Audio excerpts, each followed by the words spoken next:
Dad History.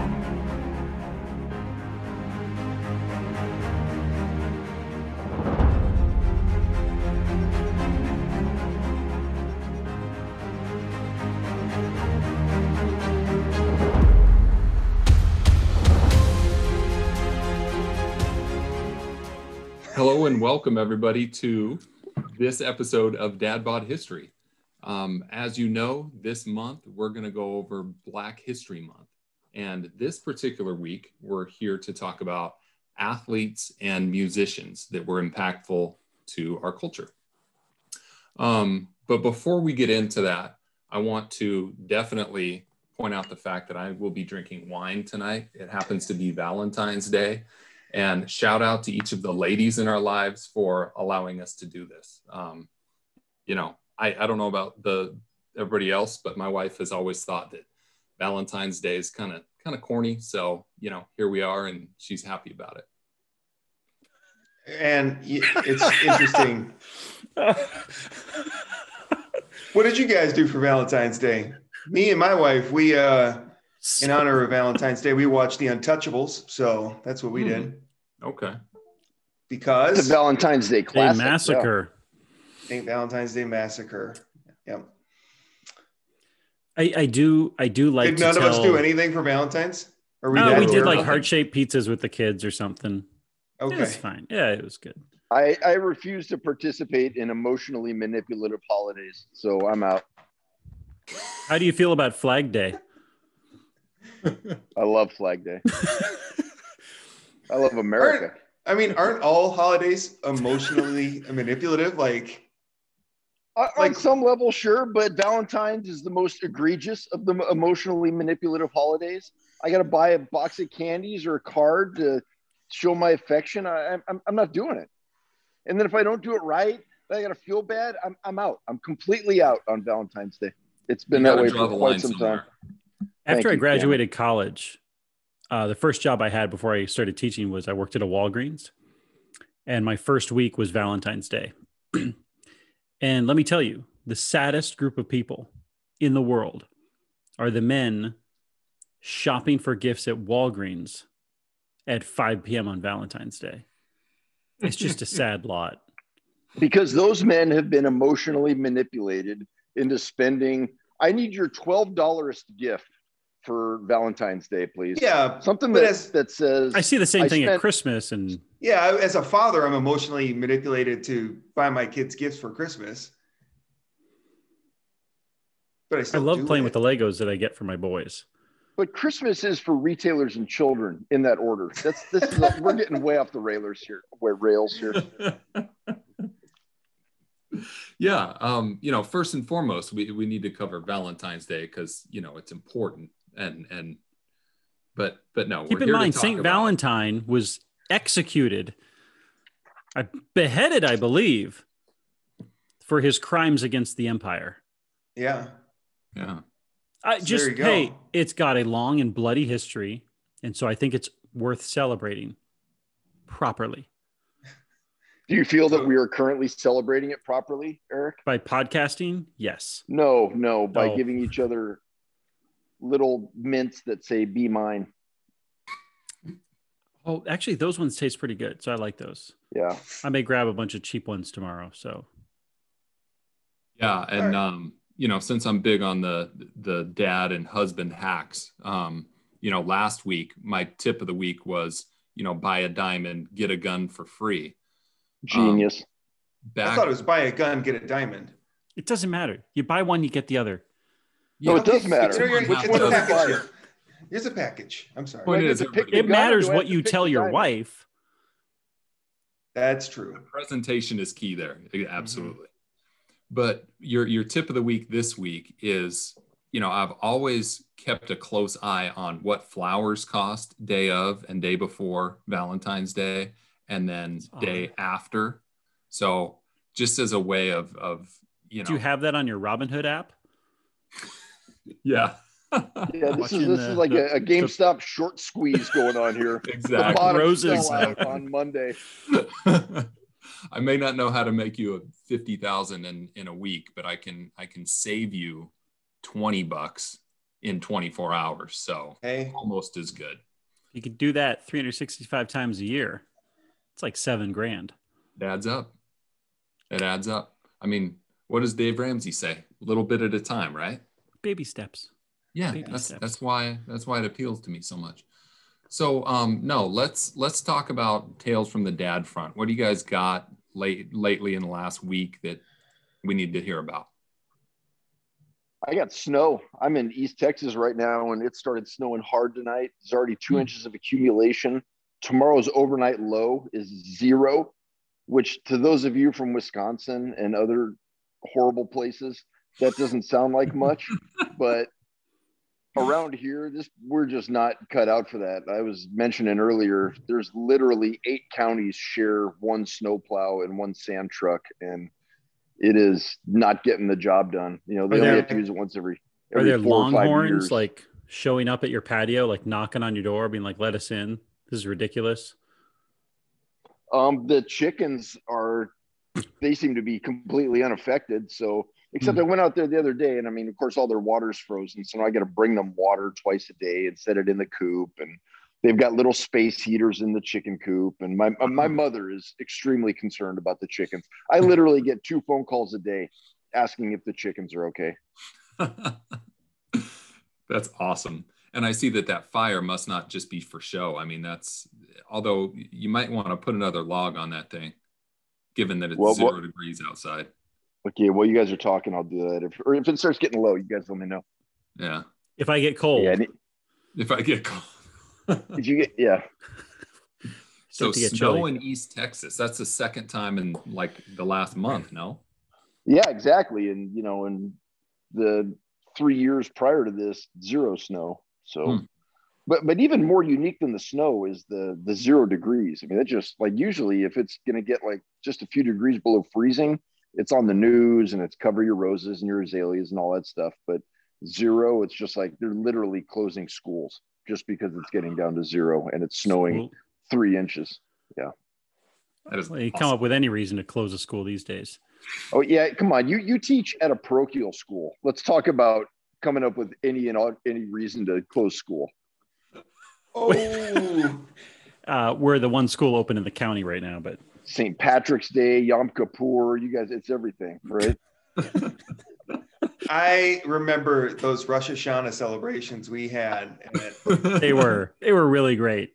Yeah, they were really something. But we did take a week off for Thanksgiving, which we didn't take a fall break.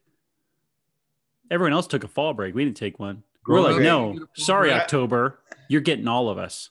No, that's an exclusive Arizona thing in the last like 10 years or so. Some genius. I feel like taking a week off for Thanksgiving was awesome. Don't get me wrong. I loved it, but that was a new thing in my educational life. It seems to be the way it's always been for me, but I think the schools I was at also participated in those conferences early on in the week. Sure. But true. So what else, guys? Tales from the dad front, aside from the snow in Jeff's world. I did a Nerf battle with my son today. He insisted. Did you win? He said, let's go play Fortnite, which he hasn't played. But he hears about it. He's like, let's go play Fortnite with the Nerf guns and run around the backyard and shoot each other. I'm like, all right, this will be fun. So we did. And it was a blast because I have really good aim. And you're a man. Okay. The 3-year-old is standing on the rock barefoot with the largest of our Nerf guns. And it looks great, but he can't do anything with it. And then my middle one, my oldest son, is running around with his. But this is the best part, is he shot at me like 6 times. And I shot at him easily 100 times. Because once he got into it, he started to make up rules. Like, if you get 10 lives, if you get hit 10 times, then you got to go sit for a minute. I'm like, okay, cool. If the gun gets hit twice, you got to set it down for 10 seconds. He spent more time like reciting the Geneva Convention to me than actually shooting at me. Sounds eerily reminiscent of his dad with dreams. Yeah, I was thinking there's a like father, like son. Yeah, but going on I'm like, no, there are no rules. I'm just, every chance I get, I'm shooting you. But anyways, yes, it was just like, come on, let's just play this. He's like, wait, hold on. No, we got it. Hold on. No, you can't wait for me to. It's just, sorry. Can't wait that long. Yeah. It's sink or swim, it's shot or be shot when you're playing with Eric. He got shot a lot. Nice. Way to teach him a lesson. So last week I told you guys that we got a new trampoline, yes, a la Eric. And I was pretty proud of myself, pretty impressed with, the moves that I was doing on the trampoline. The kids were like, wow, Dad, that was really good.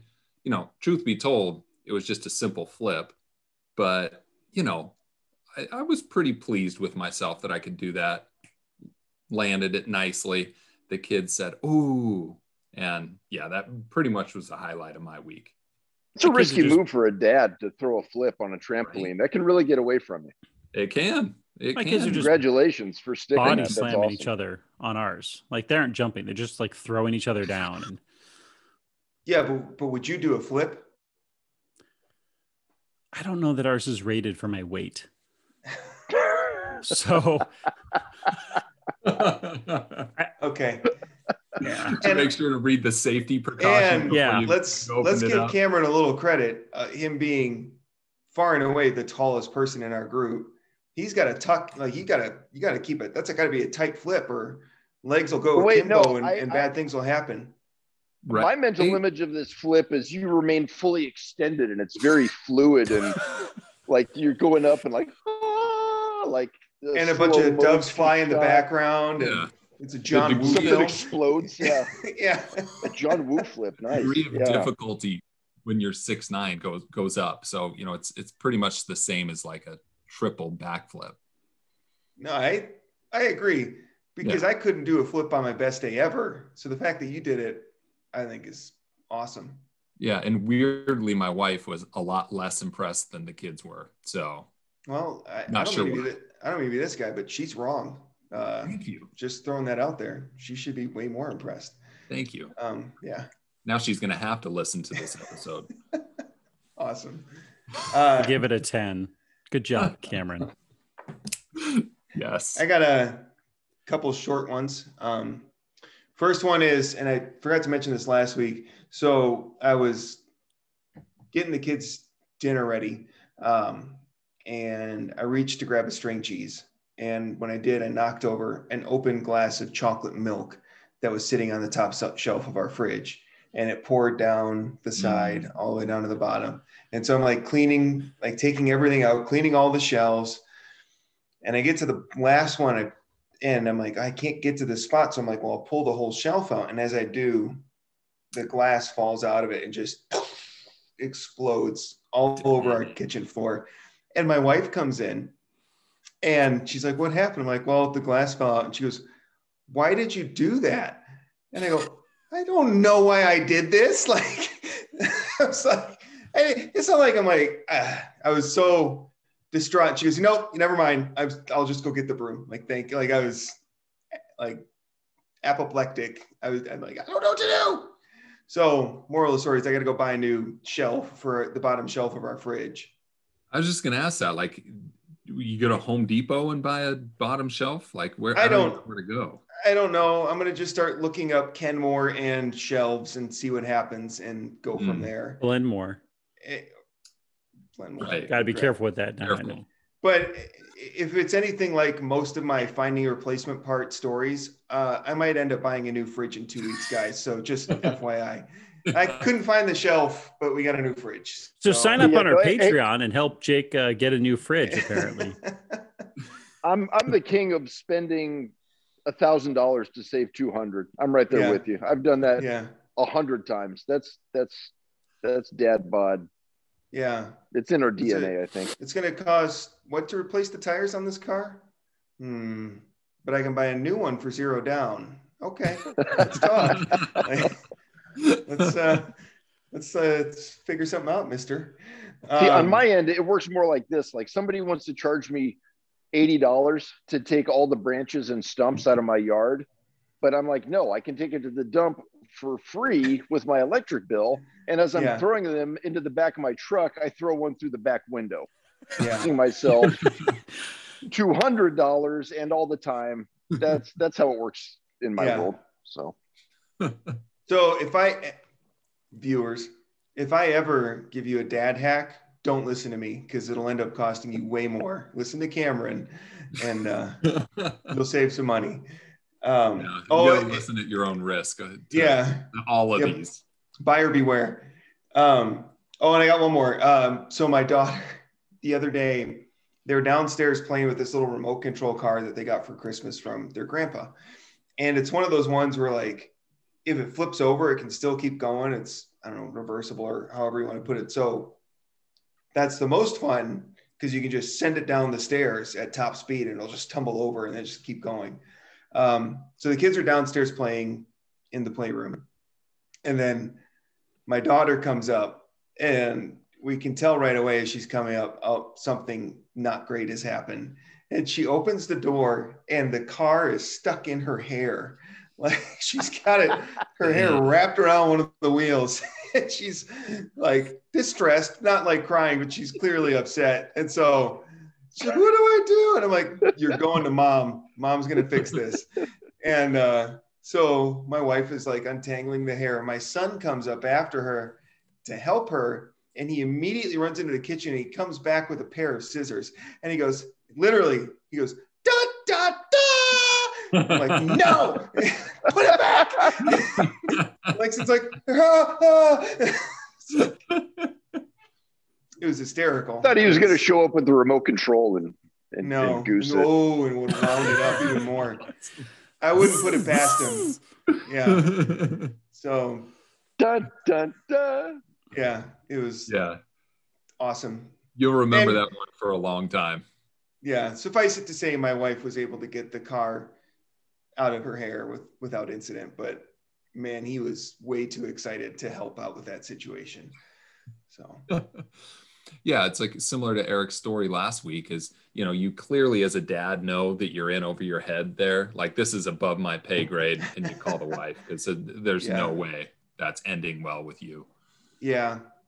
I'm not good with knots in the best of circumstances. And luckily she was able to take care of it pretty quick.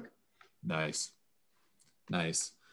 Well, yeah, guys, let's get into it and start talking about our topic today. I know we batted around a few things this week, but as we were going through and saying, hey, this is what I want to talk about, this is what I want to talk about, Jeff kind of blurted out with all this enthusiasm and said, oh, here's my choice, here's my pick, and I've been on the edge of my seat all week to see what he's got for us. I have Jack Johnson. Jack Johnson was the first black heavyweight in the United States. Well, there's a dozen asterisks on this.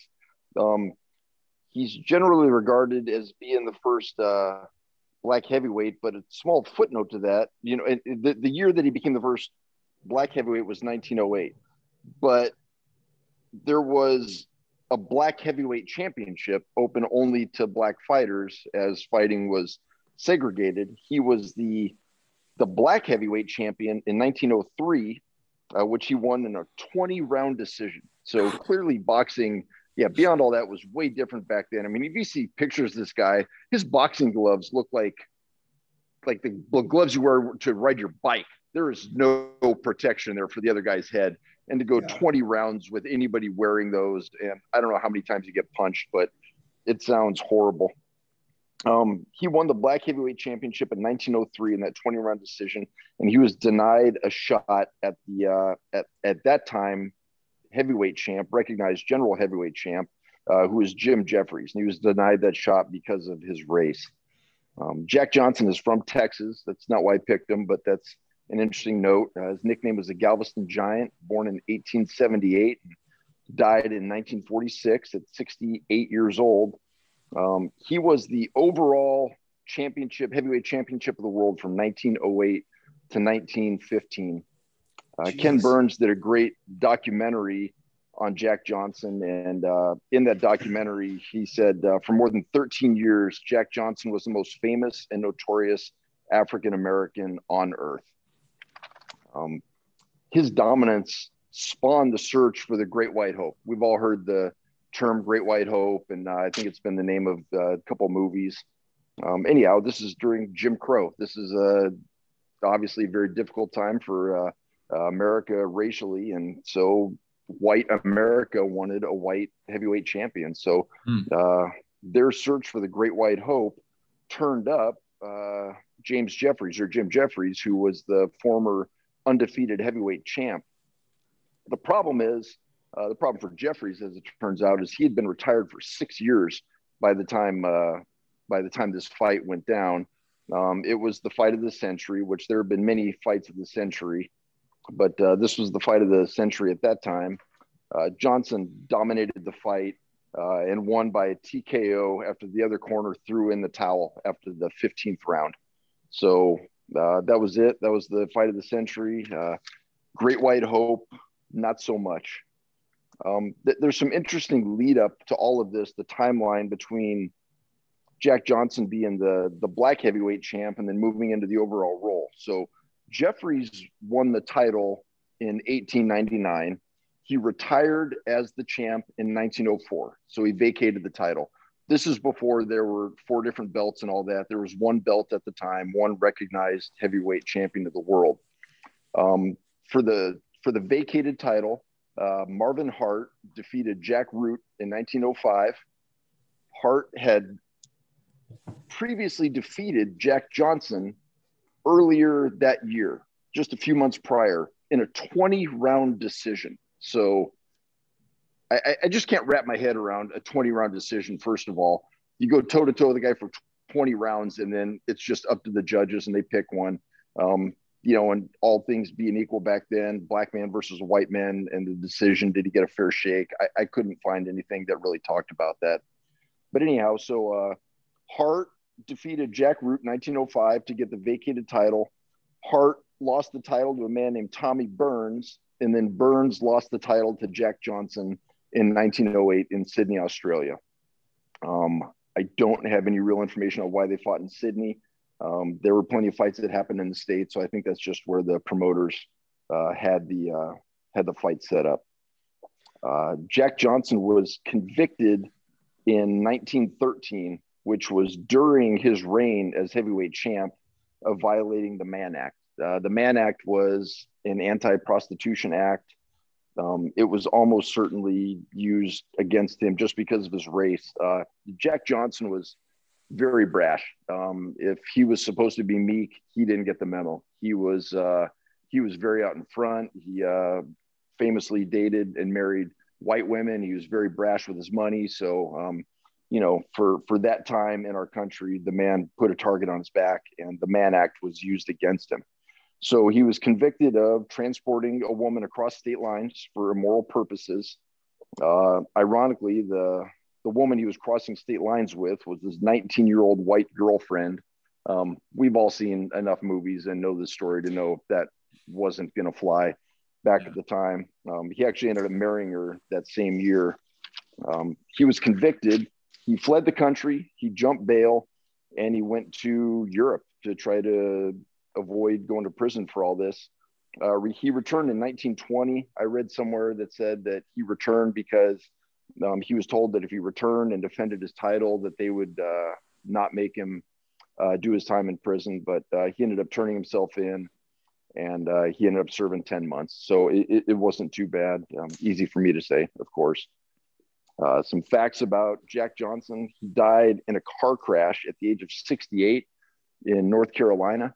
He was leaving. He had been to a restaurant, and the story changes. They either weren't going to serve him because he was black, or they were going to make him eat outside because he was black.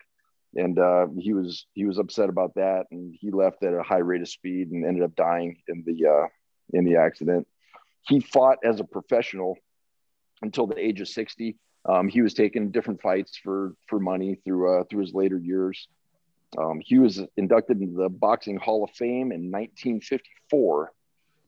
and some other things that happened well after he died. The efforts to grant him a pardon really began in 2008. John McCain was a big proponent of this, but couldn't really get anything done. And ultimately, he was pardoned in 2018 by none other than Donald J. Trump. So that sort of wraps up the life of Jack Johnson. He was a big, bold figure, man. He embodied a lot of, a lot of America, irrespective of being black or not. So he was big and bad. I think of Ricky Bobby. I'm a big, hairy American winning machine. So I don't just think of him as a great black American, but he was probably a great American. And it's nice to see that there was at least some effort made to set the record straight. But that was my choice, was Jack Johnson. I've always followed him. I've always liked him, and it was interesting to read up on him. Oh, cool story. I don't know much about boxing, but the first thing that popped into my head as you're talking about that is, how many rounds do heavyweight fights go for? Like, how long are they scheduled for nowadays? Is it 12? I think a title bout is 15, but I don't know. So, but they never ever go that length of time, outside of Rocky. Right. Well, yeah, rarely. And back then it all depended on the fight. I mean, sometimes they would fight and just until it was over. There wasn't, I mean, it wouldn't necessarily stop at 20 rounds. I think by the time Johnson was fighting, they had certain limits. I don't know if they had fight commissions at that point, but the rules were coming along. It was no longer bare knuckle or any of that. It's funny when you were talking about that, Jeff, and then Cameron, you brought it up again, and boxing. When you talked about John L. Sullivan months and months ago about this greatest bare knuckle boxer in a bar fight, when we did the bar fight episode, and I remember reading, not about necessarily him, but there was a boxing fight, and it lasted a round, was until you drop someone to their knee, or they took a break, or basically they asked to take a break. That's how a round was determined. And so if you dropped them, you'd stop the fight, let them get up, shake it off, and they go, all right, let's go again. And so that's what it sounds like with Jack Johnson, is like the rounds lasted until someone got dropped. And then I think the rules that I think those are actually referred to as the Queen's rules, and that was what was used for a long time. Some old stuff the Queen came up with, apparently. She loved it. She was a big fan of bare knuckle boxing. Yeah. So, and no crying. Your Queen impression is spot on. Yeah, it is. It really is. It's very Monty Python. Yeah. Would that have been Queen Victoria? Probably. Yeah. Gosh. Because like John L. Sullivan was in the late 1800s, so that would have been shortly after. Yeah, that would have been. But like you said, Jeff, and what's interesting is, how long did he reign from 1908 till 1915? 1915. That's right. 7 years. I mean, that's unbelievable. And like, he kept boxing until his 60s. Like, and I'm sure he boxed well into his 60s. And it's just another one of those things that, and like we mentioned last week when we were talking about how much more contribution could George Washington Carver have brought had he not been held back. And the same thing with Jack Johnson is he could have been the champ in 1903 or 1904, but they wouldn't let black boxers box with white boxers because they considered them inferior.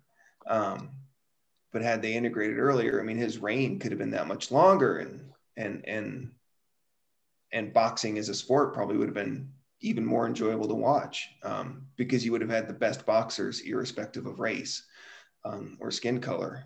Well, and Jeffries said after the fight, he said, and this is a quote, he said, "I could never have whipped Johnson at my best. I couldn't have hit him. No, I couldn't have reached him in 1,000 years." That was his quote after the fight. So, like when I'm going back over that timeline leading up to Johnson having the title, you get to the point where one of those guys had fought Johnson earlier that year, but won in a decision. And I just can't imagine at that point black guy getting a fair shake against a white guy in a decision. I don't know. That's pure speculation, but it seems like that's probably the case. Yeah. I'd agree with that. And I think especially in boxing as one star is ascending, another one is descending. And if Johnson's no longer in his prime, while Jack Johnson is, or Jim Jeffries, I should say. While Johnson is, I mean, it's like, man, how much better would that have been if they'd been allowed to box a couple years earlier? Like, yeah. Because unless you're George Foreman, you can't box that well after 40. I think George Foreman won the heavyweight title in his 60s. Does that ring a bell to anybody? I don't know if it was in his 60s, but he won it. I thought he was in his 40s when he won it again. Well, no, when he first, one of you guys with the internet at your fingertips, look that up. That would be interesting. But this whole thing reminds me of I would love to see Mayweather and Pacquiao fight. And by the time they did, Pacquiao was no longer the Pacquiao that we knew. And it's like, they fought and they both made a truckload of money, but it wasn't the must-see event that you were hoping it was. Yeah, and it's that conversation Oh, go ahead. Oh, go ahead, Cam. So according to history.com, in 1994, 45-year-old George Foreman became boxing's oldest heavyweight champion, beating a 26-year-old Michael Moore. Wow. I like the story better when he's 60. Can we look that up on Wikipedia? Can we just change that? Yeah, that'd be great. Yeah, we'll make a couple tweaks. Yeah, but I mean, 45, that's pretty good. I mean, I'm doing a flip at 37. I'm pretty proud of that, but that's not going to win any world championships. Still got time. That's right. Start training for the next 8 years. Yeah, that's an interesting story and a name obviously that I had heard, but I never knew anything about Jack Johnson. So it's a good one for sure. Thank you. Who's next? Eric, why don't you share yours? Sure. So I went with Jackie Robinson, 42. Kind of that first man to break the color line in Major League Baseball and I think kind of major sports. Not someone that I knew a ton about. And so I did want to take this aside. The thing that I've enjoyed about doing this podcast is the necessity to continue learning. Like there's a lot of things we've discussed that are not things I'm an expert on. So it's been a lot of fun to say, oh, I need to go read about and learn about the Mongols so that we can talk about it. So Jackie Robinson would fit under that. Like we obviously know some of the basics, right? He played in the Negro Leagues. He broke into the major leagues and was that first African-American to play in the Major League Baseball. But there's a lot of little nuances there that we miss. So, he was born in 1919 in Georgia, moved to Pasadena. He attended John Muir High School, where he got involved in athletics. His older brothers were both very athletic. One had been in the 1936 Olympics. He went to Pasadena Junior College and then attended UCLA in 1939. He played football. He lettered in football, baseball, basketball, and track at UCLA. Wow. Like I don't think NCAA allows people to play more than one sport. Like you can't play football and chess. You have to pick one or the other, right? It's like you don't get to do that. So he lettered in 4 sports. And he lettered in 4 sports, but he also played tennis. So he was kind of an all-around athlete.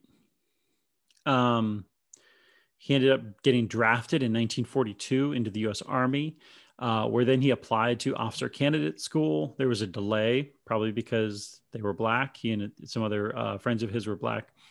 They finally got into officer candidate school so they could be officers. And he got transferred to Fort Hood. He was part of a tank regiment called the Black Panthers. And while he was there, he was court-martialed in August 1944. So he never got to see combat. He was court-martialed because he didn't move to the back of the bus, right? A bus driver said, you got to move to the back. But the issue was these buses that the Army had chartered were, because they were officers, were non-segregated buses. So he was right, not just morally, but also technically right to say, you can't move me to the back of the bus. So he ended up being court-martialed. They were like, yeah, we're not going to follow that. He got transferred. Somebody else then followed up on the court-martial and gave him disciplinary action for like drunkenness and some rude behavior, insubordinate behavior. That all was just made up and nonsense. Anyways, he goes on to, I forget, I think it was, I want to say Sam Houston College, where he ended up doing some coaching. Samuel Houston College in Austin. He does some coaching there. He like coaches basketball or baseball. He coaches baseball, sorry. And then he gets picked up by the Kansas City Monarchs, a Negro League baseball team in 1945. And they're like, you're pretty good. Why don't you join us? He joined them. And it's about this time that Branch Rickey, who's the president and general manager of the Brooklyn Dodgers, has this kind of idea in his head to bring in players from the Negro Leagues into Major League Baseball. And he's got a plan to do this. And so part of his plan was, if we're going to bring somebody in, we can't have them, they can't come in and then get upset when they get called names on the field. They can't be weak, they can't be soft, but they also can't respond. They can't be reacting. And so they went through a bunch of names. Satchel Paige comes up, Josh Gibson comes up, some of these other players who were arguably better than Jackie Robinson at baseball. They decided to give a pass because they don't want somebody who's going to react every time somebody throws the N-word out there in the middle of a game. Because for Branch Rickey, who along with Jackie Robinson are devout Methodists, there's a bigger thing at play here. Branch Rickey wants to integrate the game. In order to do so, he has to actually make it palatable for everyone. And so Jackie Robinson isn't the best Negro baseball player at the time. He is a PR attempt, right? They have to make this work. And so that's part of the agreement when Branch Rickey calls him in. He's like, you have to have guts not to fight, right? You have to have enough guts to you got to be able to take it. You can't be soft and break down, but you can't be so wound up that you're going to go fight everybody that throws the N-word out there, tells you go back to the cotton fields. So he has to be a different kind of tough. He has to be able to take it, and he has to be able to take it every single day. And Branch Rickey's plan is to get Jackie Robinson to do that and do it well so that they can start to integrate all of baseball. Part of my research was watching 42, which starred Chadwick Boseman, the late Chadwick Boseman, who most of us know from Black Panther, who did a fantastic job at playing the part of Jackie Robinson. But I'll tell you, there's two actors that surpassed him in this film. And that was Harrison Ford playing Branch Rickey, the general manager of the Dodgers, and Alan Tudyk, who played Ben Chapman. Ben Chapman is the manager for the Philadelphia Phillies. And Alan Tudyk has to have the toughest job in Hollywood to do this. And I like Alan Tudyk. He was the pirate from Dodgeball, and he's done a bunch of voice acting. There's a scene where Jackie Robinson goes up to plate. They're in Philadelphia. He's getting up to bat. And Alan Tudyk's character basically just throws a tirade of racial epithets and tell him to go back to the cotton fields. And it lasts for like a minute. How to be an actor and use the N-word like 15 times within the span of a minute, and to not walk away feeling like trash for doing that.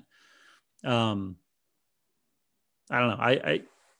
He's obviously a great actor because he pulled it off. So, Jackie Robinson breaks his color barrier. That happens on April 15th, 1947, which is now Jackie Robinson Day in the major leagues. They all wear 42 for that.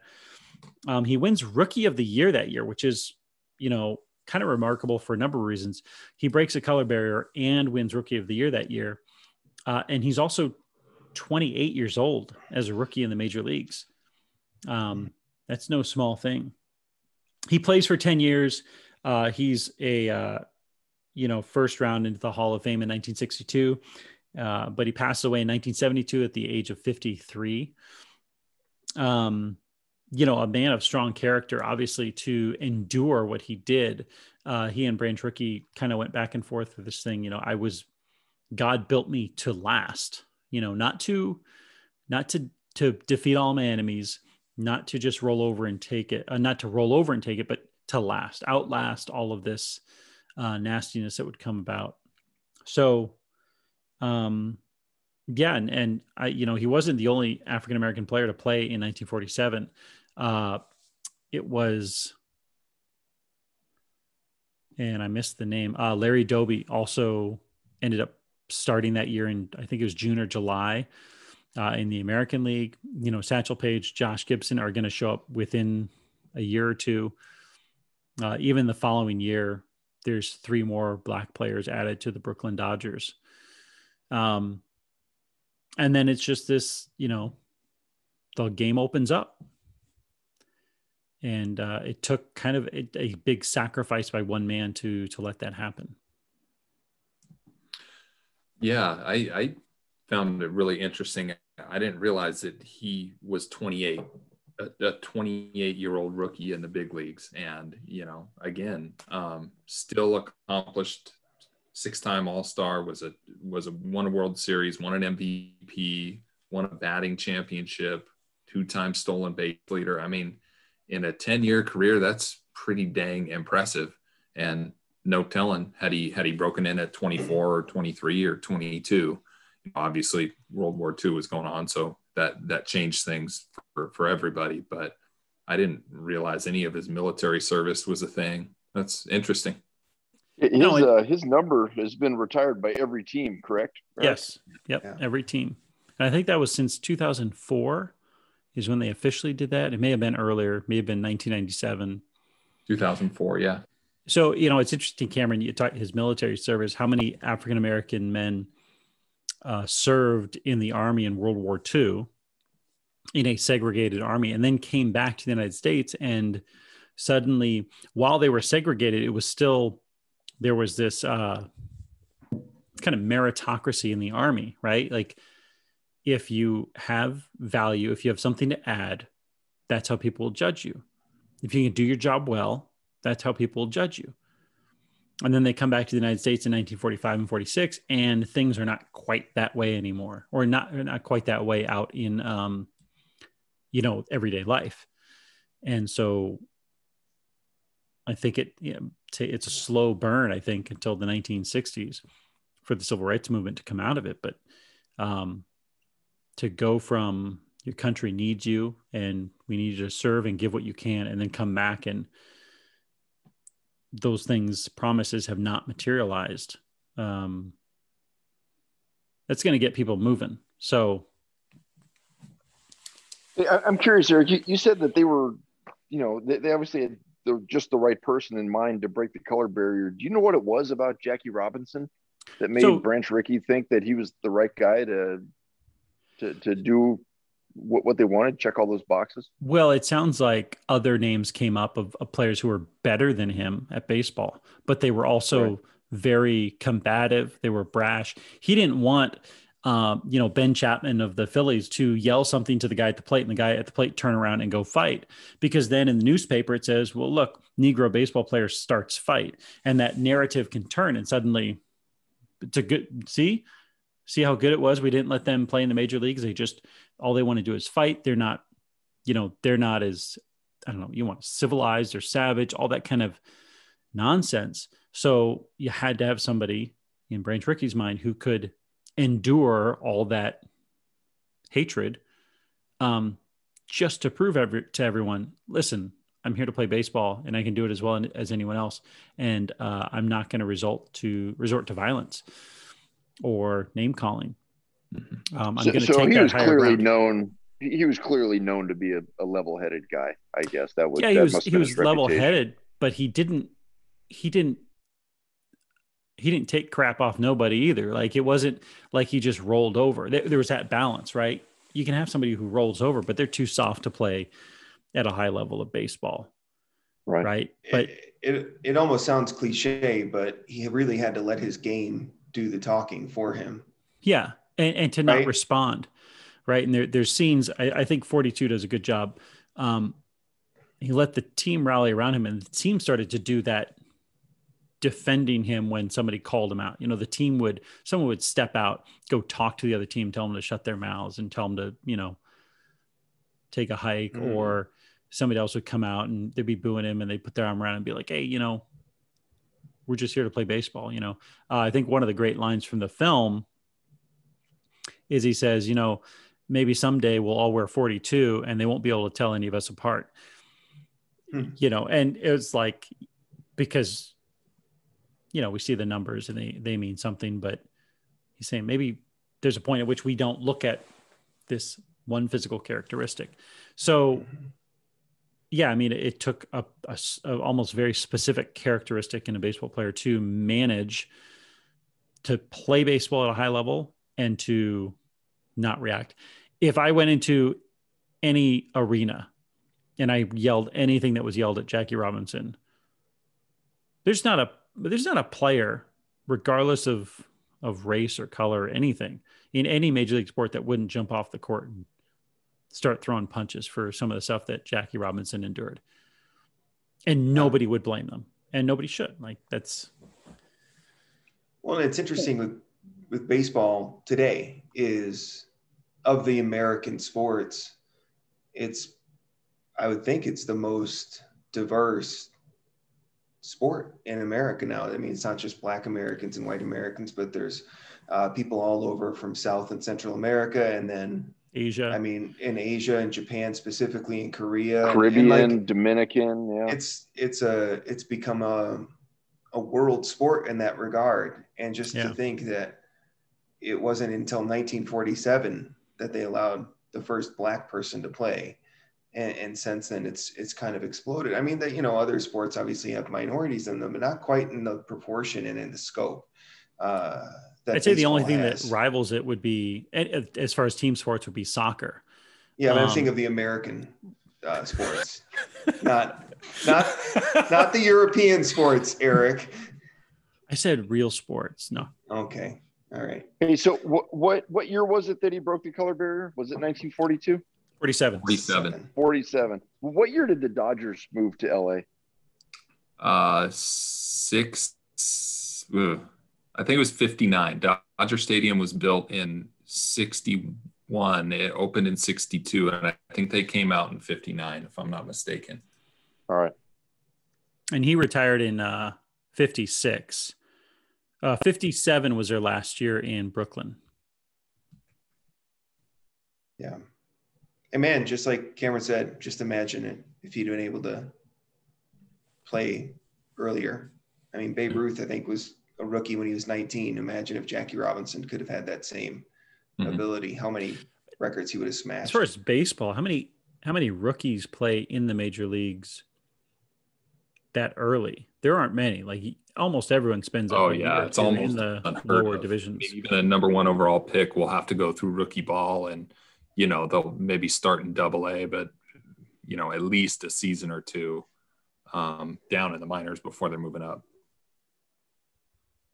So yeah, I mean, that's even more impressive. Is, you know, he went straight from the Negro Leagues to opening day starter for the Brooklyn Dodgers. That's a big deal too.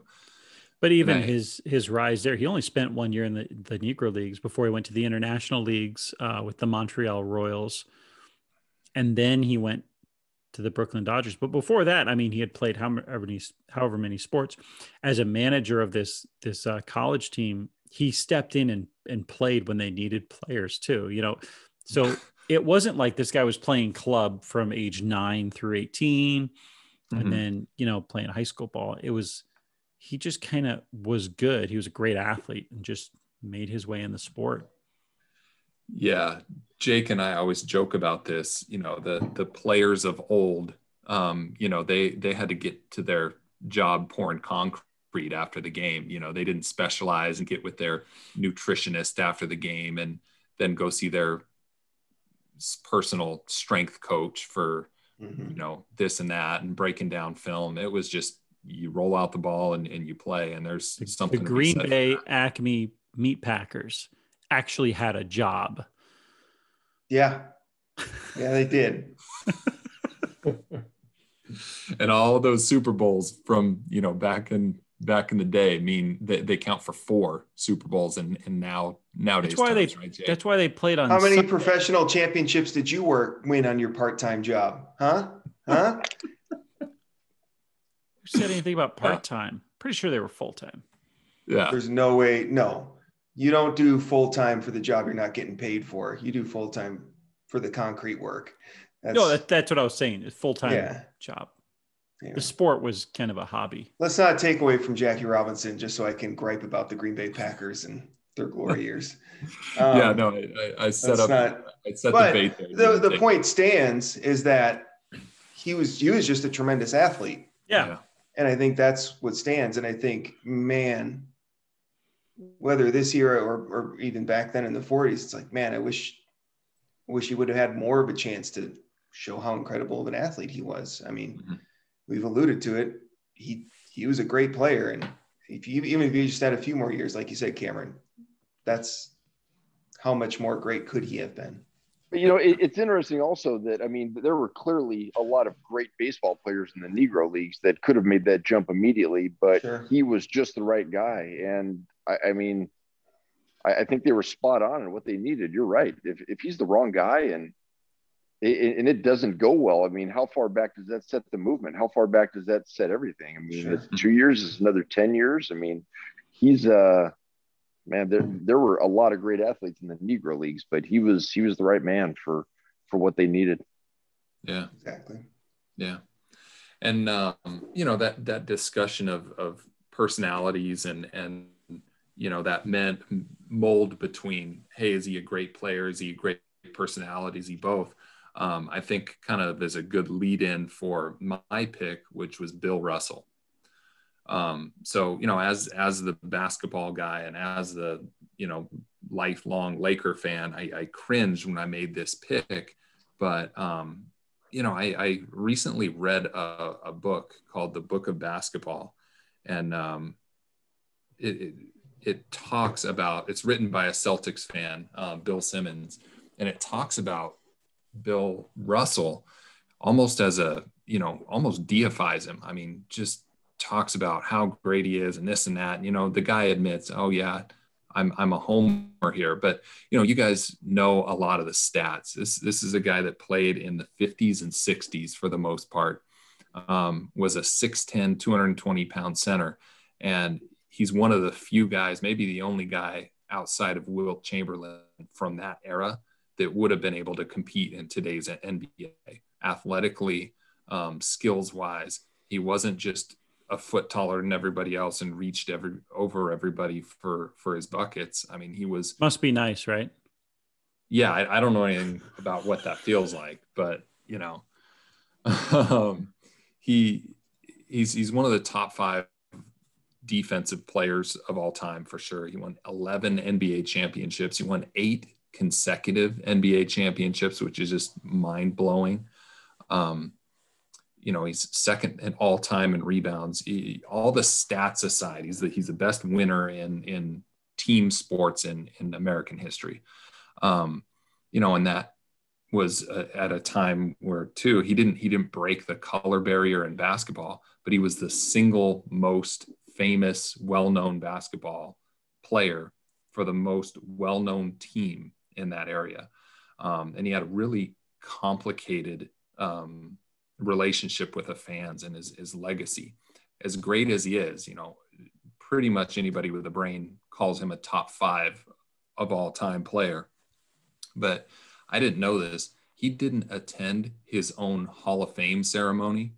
He didn't attend his own jersey retirement ceremony because he was so angry with the city of Boston.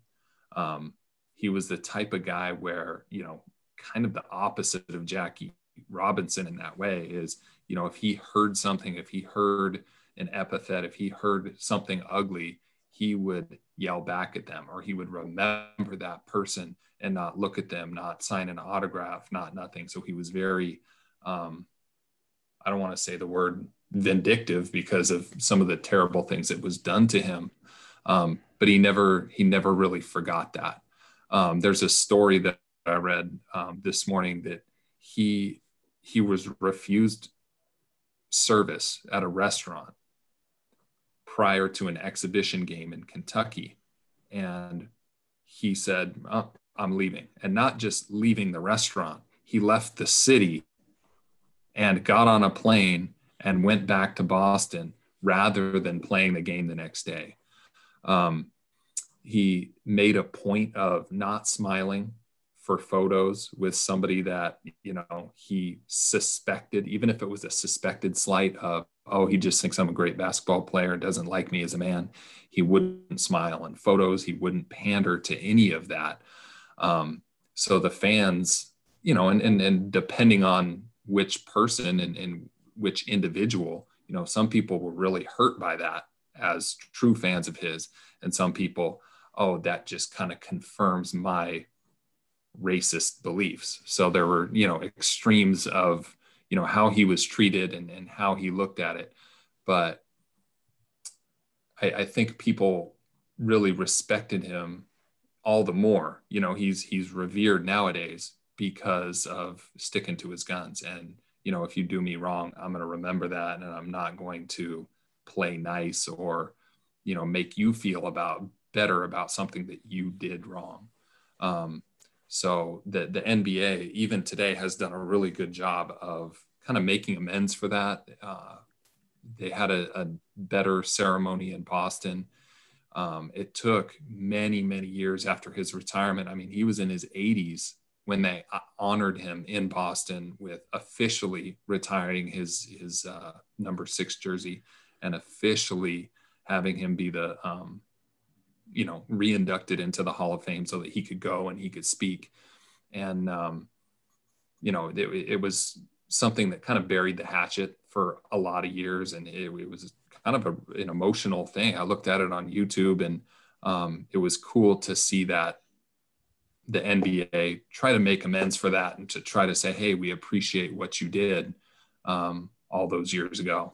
So kind of a cool story because, yeah, Jackie Robinson was great because he was a diplomat and he said the right thing and did the right thing and knew when to fight and make a scene and when not to. Bill Russell wasn't that, but he accomplished a lot in his own right, both for racial equality and, obviously on the basketball court. Yeah. And he stuck to his guns as a man. I mean, the word that I wrote down when you were talking about that, I wrote down, he's principled. I mean, he wasn't gonna, he just wasn't gonna do what he knew was wrong. I mean, those people are gonna treat him that way. He's not gonna dance, Yeah. Yeah, and it kind of makes him a pioneer or trailblazer in a different way, right? Like if Jackie was the one that broke the color barrier with Major League Sports, so to speak, then Bill Russell is one that kind of broke the propriety barrier in that, I don't have to behave like Jackie Robinson anymore. My game is good enough. My skills are good enough that's why you need to, I don't know, respect me, but like I don't have to play nice to be allowed to play, I guess there's a different way of looking at it. And I think in a sense that was a new frontier for a lot of professional Black athletes as well. But when you're so dominant, as you mentioned, it makes your case a whole lot stronger. When you win 8 in a row and 11 total, I mean, that's nobody's sniffing that. I mean, as great as Jordan was, he never got that many. And Jordan never got turned away at a restaurant, if I had to guess either. Right. I'm sure he never went to bed hungry because nobody would cook him dinner. Yeah. Well, and you could say, and we often say this about history, is we stand on the shoulders of giants.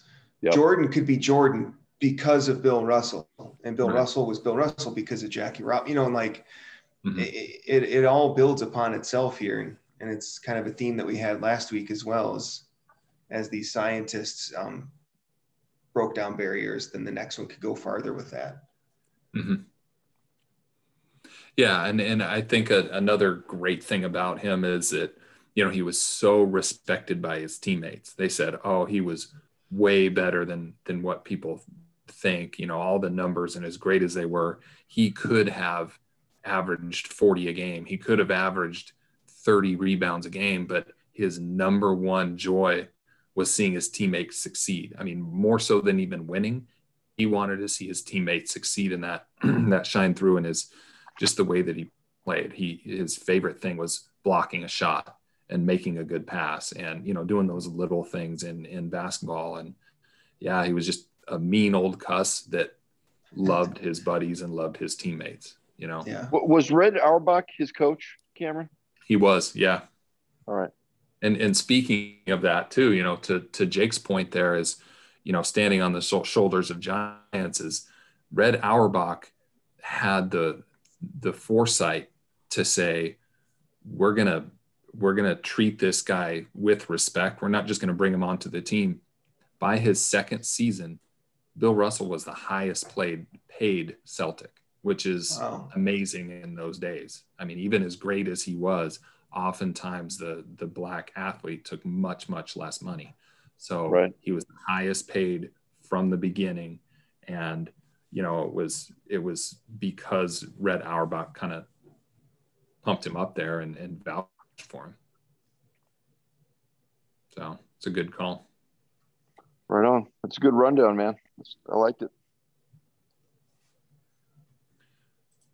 So yeah, guys, I mean, those are kind of the big ones that jumped out at me, you know, as far as the athletes. One of my other favorite stories too was, as I was doing research, was Jesse Owens, the track and field athlete from the 1936 Berlin Olympics.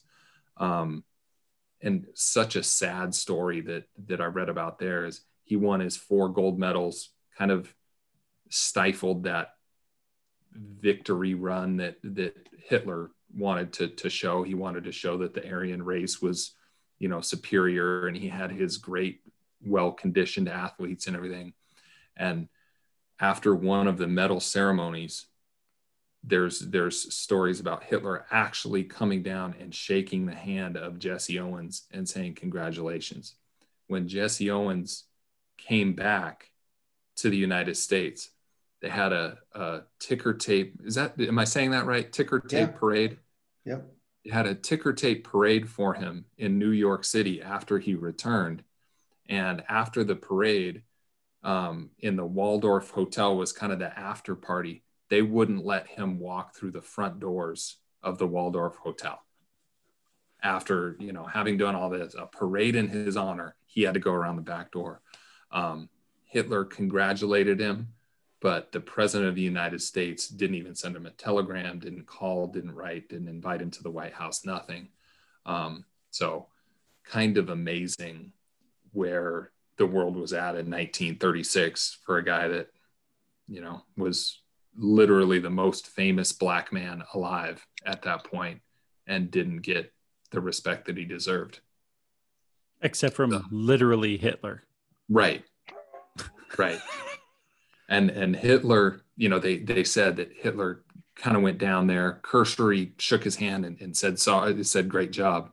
He didn't do it again, but he was so amazed. He was truly impressed by this phenomenal athlete that even literally Hitler shook his hand and, you know, he was not treated as well in his own country upon his return. So I wanted to get that one in as well when it comes to athletes, because he's right up there with some of the great ones too.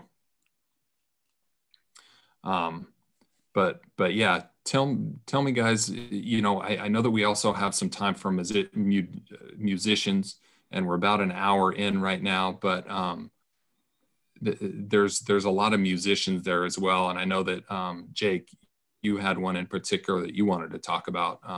Yeah, Yeah, I'd love to go. So I didn't pick a specific athlete to focus on, although I think the three we hit were awesome, and obviously Jesse Owens. Although real quick before, and maybe this will sidetrack my musician one, Tiger Woods, man, like he's incredible. And I know he wasn't the first black golfer, but he is, I mean, he's awesome. Well, he changed the sport. I think he changed like the way that people watch golf.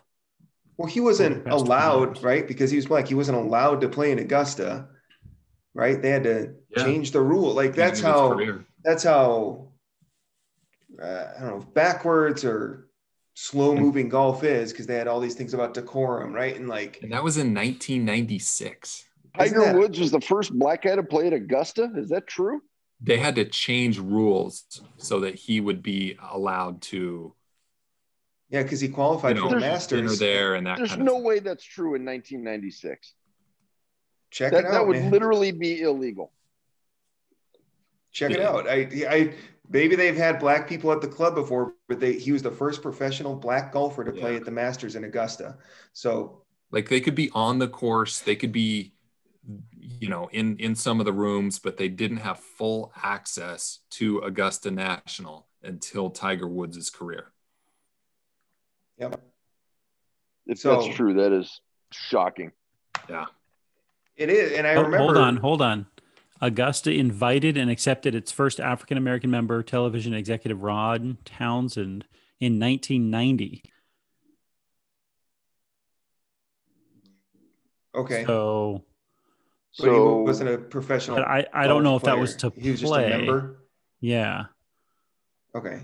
And of course, they didn't allow women until 2002.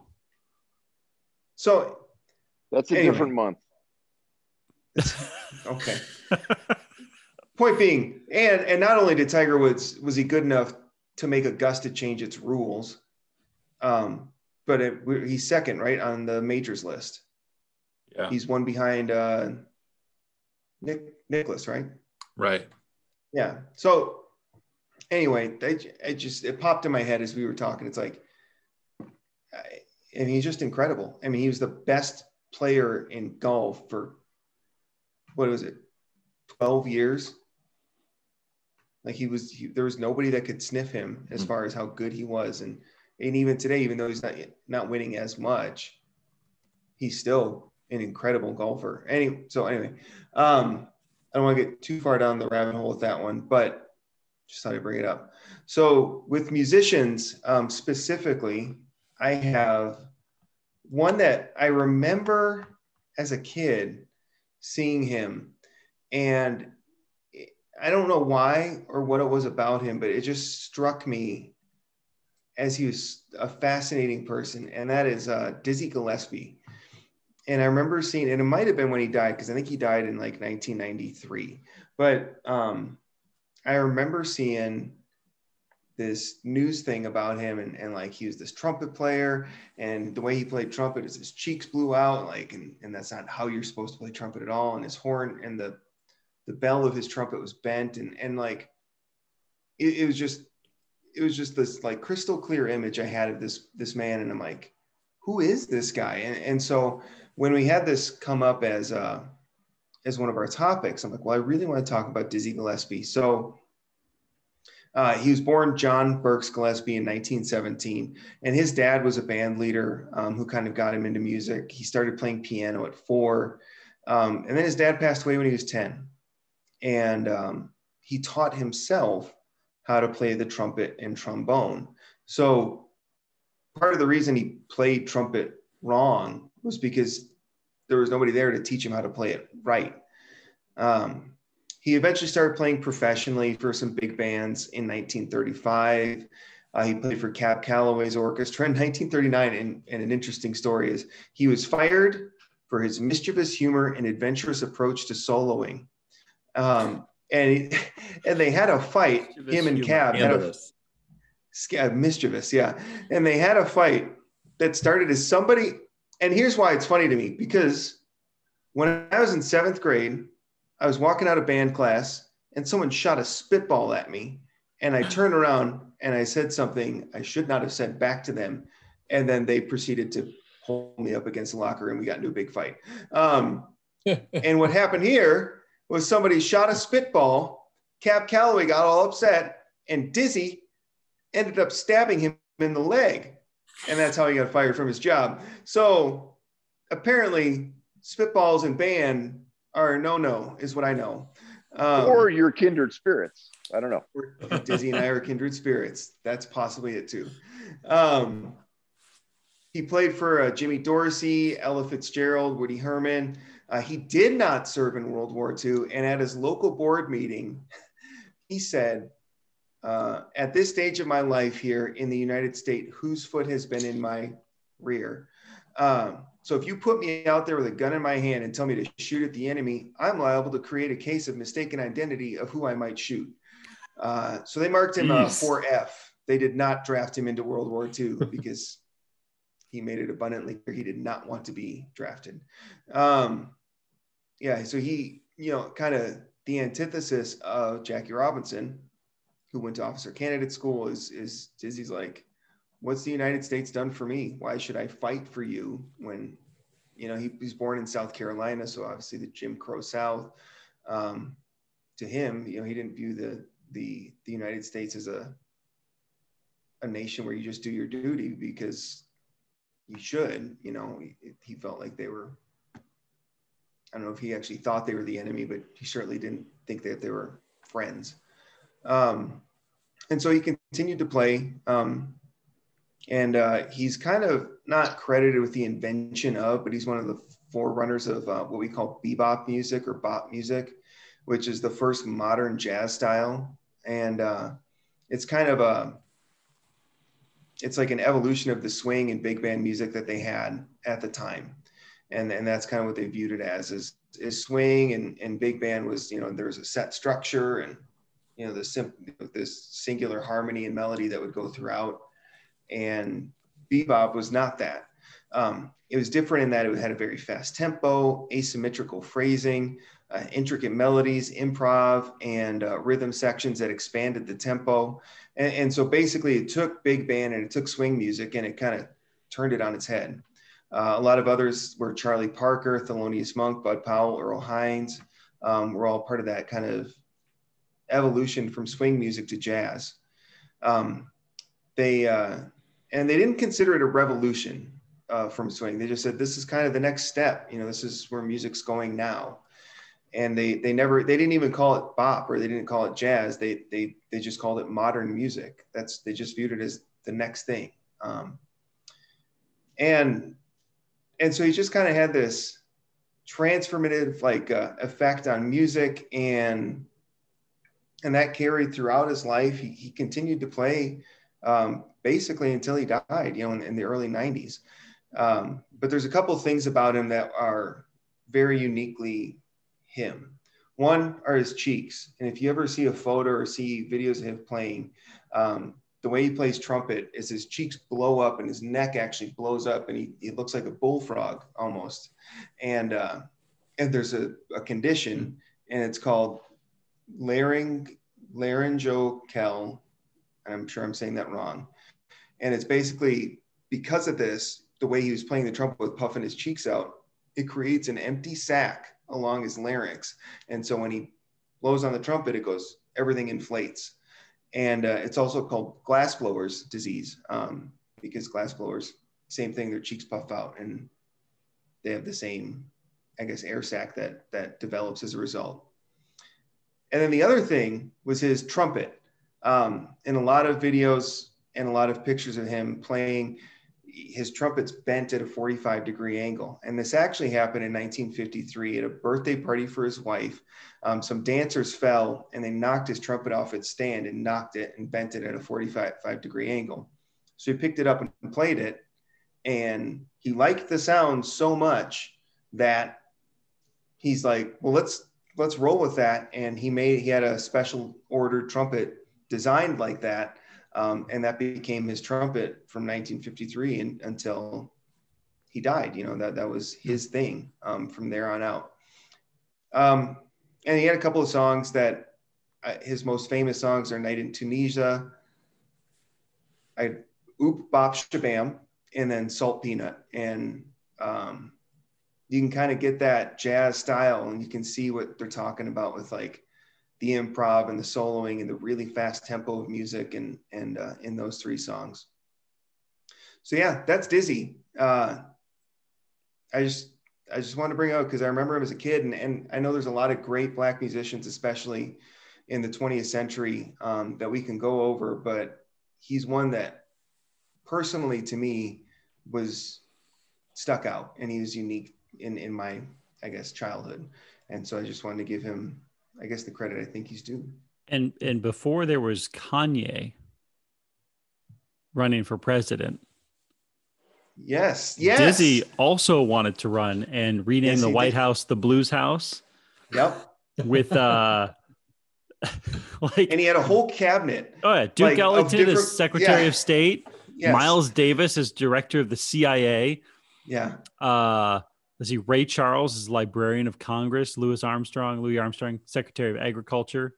Thelonious Monk as Traveling Ambassador. Malcolm X as Attorney General. Don't see that going sideways for anyone. I'm just saying. And this was in 64, I think, right? Yeah. So anyway, yeah, he was something else.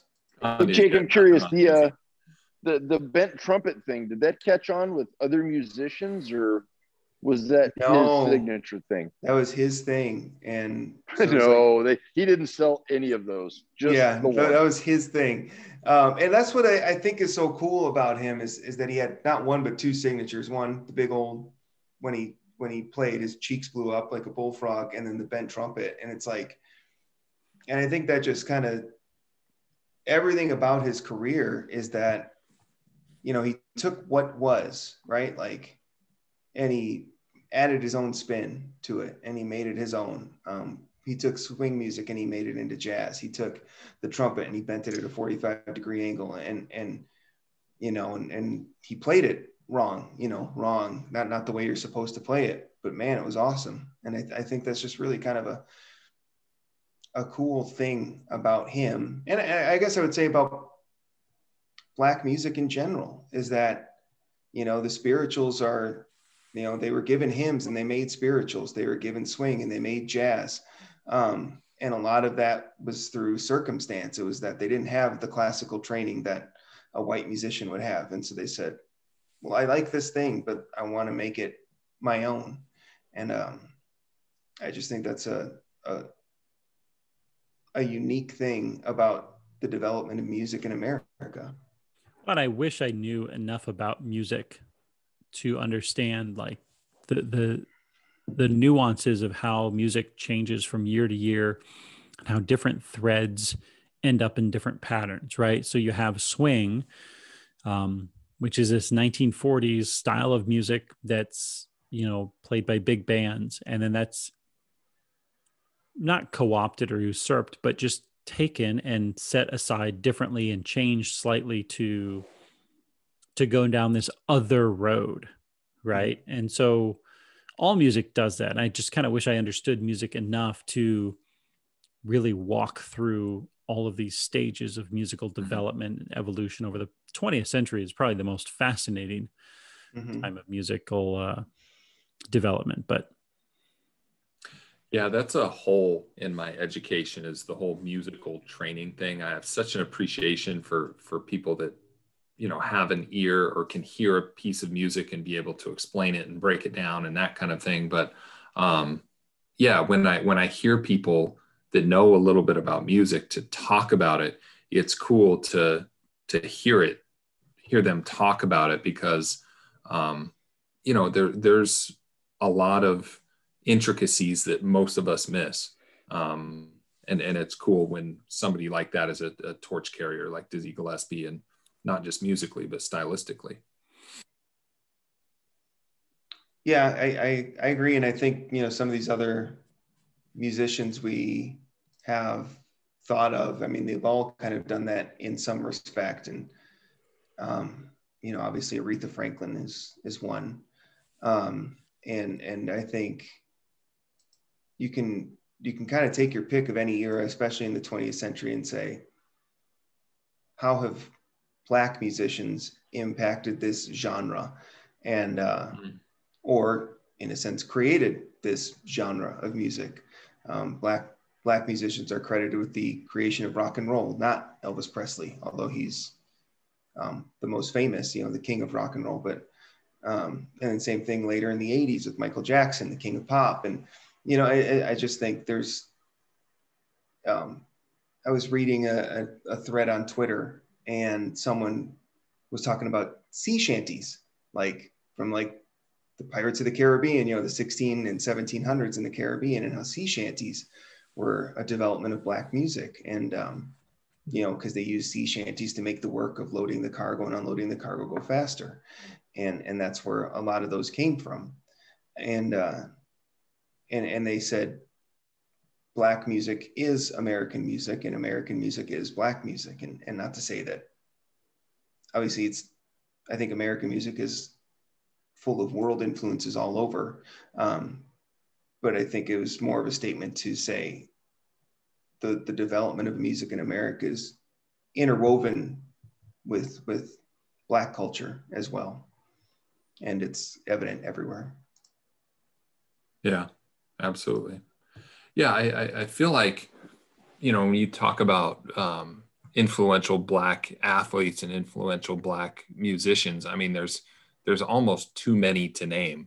You however many you come up with, there's always some that, oh, well, why don't you talk about this? Or why don't we talk about that? So, I would be interested to see, some of the people that are listening out there to make a comment and to say, hey, you forgot about this guy, or you forgot about this girl, or, and there's probably several that we could just say, oh, these are Mount Rushmore type people that, just didn't come up in our discussion, because again, there's so many of them across all the genres. Mm-hmm. Yeah, absolutely. And it was funny because I think when we were texting, you're like, well, who else could we pick? And I was like, well, we could pick tons of people. And we said like Dr. Dre, NWA, BB King, like there's just, the list goes on and on, especially with music and art. And, but I mean, we did the same discussion last week when it was scientists and inventors. Yeah. It's like, there's dozens that we could have mentioned, but sadly just time doesn't permit. Mm-hmm. Yeah, well, I think that's a good time to wrap it up. Once again, thank you everyone for tuning in to listen to us. Encourage you, if you like what you hear, to like it, to comment, to subscribe, to share with your friends, and to make sure too, if you guys are inclined to support us with stickers or car magnets or anything like that, feel free to reach out to any four of us, and we will be happy to send them to you. But hey, subscribe watch. We're at 66 YouTube subscribers. So when we get to 100, we'll do something special. Ding, ding, ding, ding. Yeah. Special. Last time we made a pledge, Eric, we ended up shaving our heads. So I'm just saying. Hey, maybe that's what I've been growing this out for. Yeah. No, my wife would not like that. Yeah. But we're doing it for you didn't even ask her. Don't throw your wife under the bus on this. No, she likes to run her fingers through my hair. So okay. So anyways, we're at 66. Show, Eric. We want to get to 100 soon, and then we'll get to 1,000 at some point. That's the goal. Hey, Jake, do you have a sticker or magnet handy to show everybody? Yes, maybe. No, I don't. Here's a sticker for everybody's viewing. I was kind of worried because it kind of show my.